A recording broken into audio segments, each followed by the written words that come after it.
right, what is up, Coach Kyle here? And these are the top questions I've been asked in November and my answers and my thoughts on them.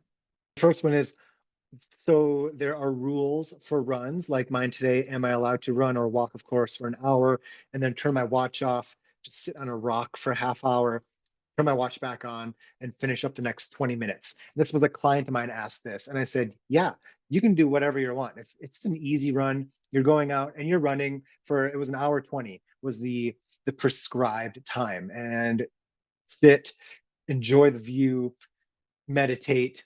I do strength work during my runs as long as it's not like a structured workout, like easy 20 minutes, 3K at this pace, and then an easy 20 minutes. As long as it's not something like that, don't break up the structured workout. But if it's just an easy long run or whatever, almost every time, like stop, smell the roses, get some coffee, whatever. I mean, you don't need to do this every run, but have at it. Enjoy the run, enjoy being out there. Why, this was a funny question. Why do runners wear such short shorts? And I like my short shorts. I wear them because I've got great legs. Let's be honest, I like my legs and I like to show them off a little bit, but mostly because short shorts are more comfortable, especially if they're like split shorts. They're just more comfortable, especially when running at speed. Less restriction, barely there. That's why runners wear short shorts. Okay, this was a right. How to maintain focus when you don't have a specific goal race or goal to prepare for. This is a good one because for a lot of people in the winter, there might not be an event coming up for a while. And when it comes to the people I work with specifically, we can kind of shift gears a little bit where, okay, it's getting dark at 4 o'clock and it's cold out. You're going outside less. So the goal, and this is true regardless of if somebody's training for an event or not, the goal is to just enjoy running, make choices day by day, week by week that are congruent with who you are, with what you want to do. For me, running gets me outside in the winter. We have pretty sunny winters here in South Dakota. It gets me outside in the cold, taking in some sun when I maybe otherwise wouldn't. Running is such a self care act that when I don't have an event I'm training for, it's often more important for me to do that day by day, week by week consistency with running and strength work. So that's the goal, regardless of if we have an event or not. It's you need to make choices that help you show up for yourself, for your family, your coworkers, whoever, help you show up as the best version of yourself. And like I said, race or not, you got to hit that consistency and that frequency that's best for you. Okay.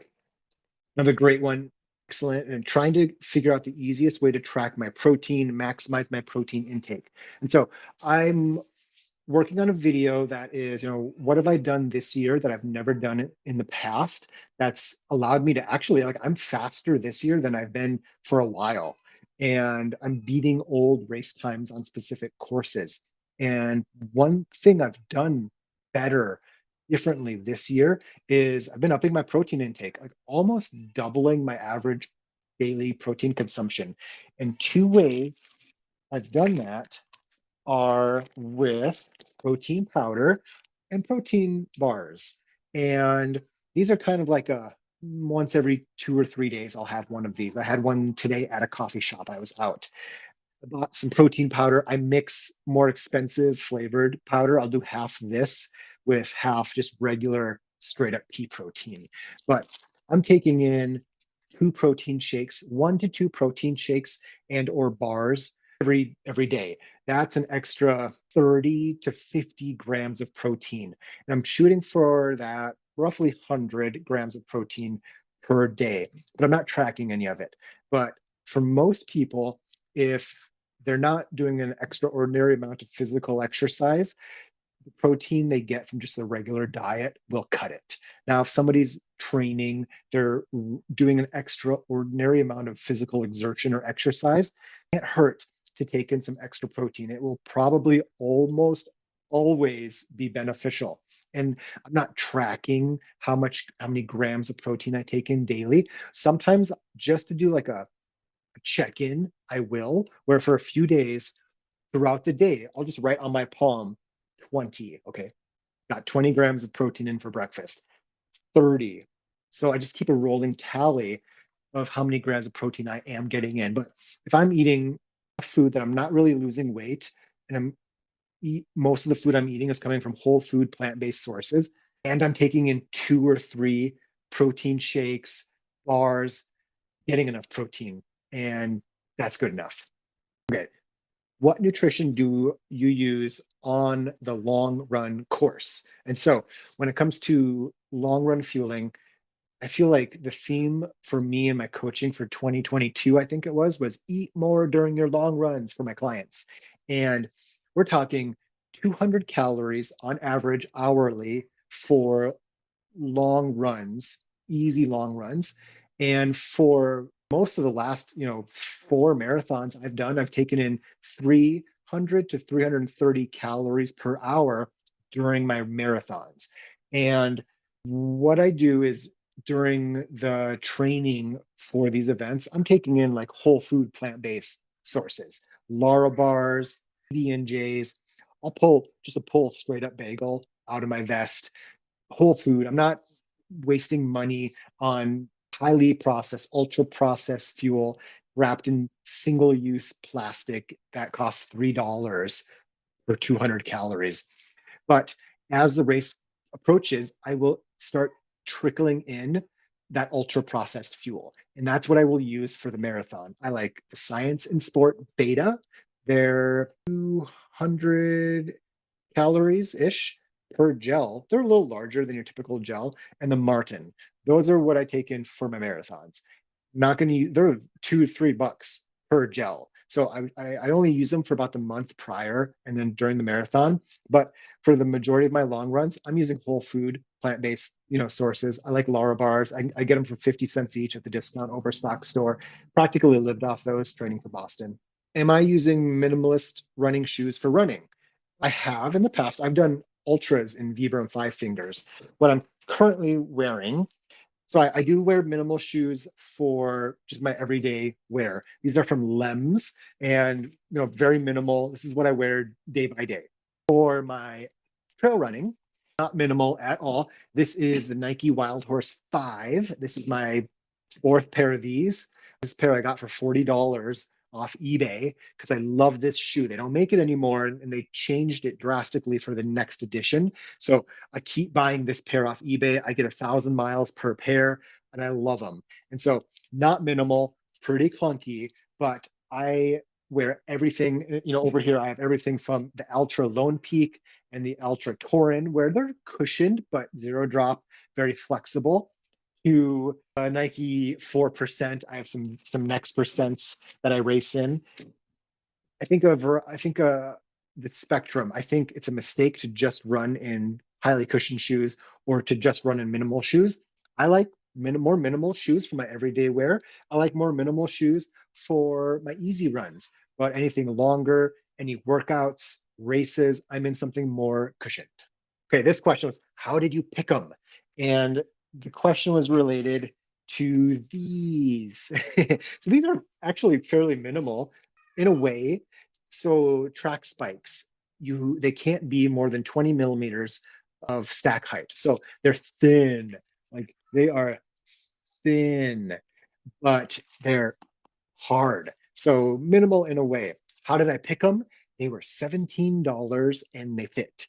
So that's how I suggest most runners pick their shoes is, do they fit? We're not doing, measuring your arch or seeing how, like, I don't understand why people think it's helpful to look at how your arch and how your foot moves while walking over some pad or on a treadmill, how that correlates to what your feet are doing while running. The number one thing you can do to find a pair of shoes that fits is to try them on. Go to a store, try on 5 pairs, take home the pair that feels the most comfortable, the pair that fits the shape of your foot best. That's probably going to be a great shoe for you. I went to a consignment store. These were moderately used. I just need them for 2 races this year. These will last me for 10 years, probably. And that's how I picked them. They fit and they were cheap. And I like that. Why are you doing this? My wife actually asked me that. And it's related to these. She asked me, why am I doing a collegiate indoor track race? And so I signed up to, I'm going to do 2 mile races at an indoor track at a college. I'm going to run as an open division, like as unattached. And I'm going to get probably last place in every race I do. And that's okay. That just means I have more people to chase and I'm going to do faster. I'm going to run faster than if I was by myself. And so I've never raced a mile. I've never done it. I didn't run in college or high school. I was 230 pounds in high school, and I was a cyclist and a triathlete in college. So I've never done a track a track race before. So I'm going to now at the ripe old age of 37, and I bought some track spikes, and I haven't done it yet. I'm honestly nervous. I've never done this before, so I'm going to go to a track indoor track race just to attend one and watch one before I go and do my one myself. And I'll probably do two in January.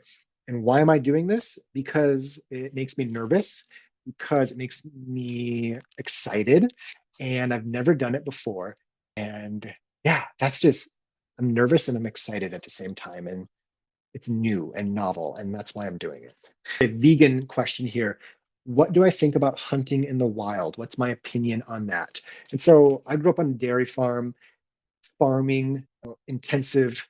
What about vegan question here? What about hunting in the wild? What's my opinion on that? So I grew up on a dairy farm, farming, intensive factory farming, the the small farms all the way up to the huge industrial farms. That's where my main problem is. That's where most of the use, abuse, mutilation, and slaughter of animals and the degradation of the environment, that's where most of that's happening. Hunting, fishing, in a way, it's not so bad because it's, trophy hunting. Let's not even get started with that, okay? Or catch and release. What is going on? Like, how does anybody think that's okay? But hunting, it's like, okay, it's one animal at a time versus like intensive factory farming pumps them out as fast as possible. But on the other hand, like with a hunter who like they're purposely choosing to harm, to kill another creature in a way that's worse than people who, out of sight, out of mind, pay other people to use, abuse, mutilate, and slaughter animals for their 20-minute meals. They're not purposely doing it. Thinking back to when I was a dairy farmer, or just when I was like eating meat, I didn't really think about it. I wasn't doing it intentionally. I wasn't intentionally hurting an animal. But but hunting is like the intentional act of hurting an animal, like hooking hook through a fish mouth or shooting another creature. So that's how I feel about it. On one hand, such a small amount of the overall, the animals that are being affected. But on the other hand, it's intentional harm. It's premeditated, if you will. So that's how I feel about that. I don't think any harm is good, but I do think that there are degrees of it.